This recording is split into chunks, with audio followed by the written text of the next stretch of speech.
aan die Departement van Vervoer en Openbare Werke, Wes-Kaapse Provinsiale Regering.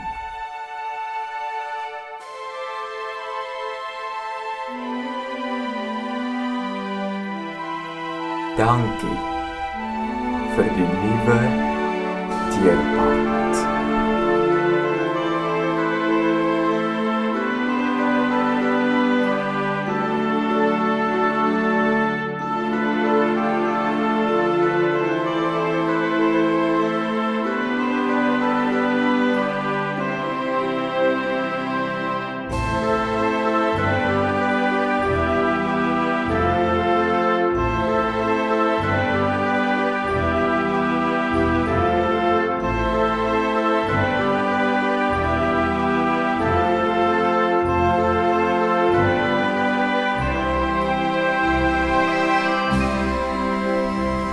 Dit is 'n cliché, maar 'n mens is gewoonlik vinnig om te kla en stadig om dankie te sê.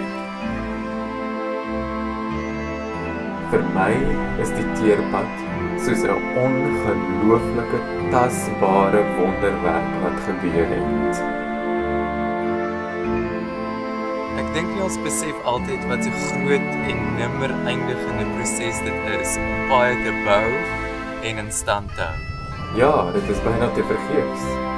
Die beplanning en voorbereiding was duidelik nie afgeskep nie en die eindresultaat is so netjies soos wat ons ook nou met die lughawepad vanuit George en Morrisonweg in Glentana kan sien.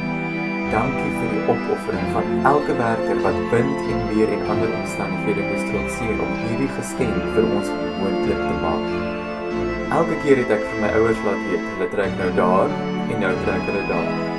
Nou het hulle die een band op die stopstraat geteer en nou het hulle... Sê bietjie wat maak jy as jy vir die eerste keer op 'n nuwe teerpad ry? Ek trek gewoonlik my asem diep in.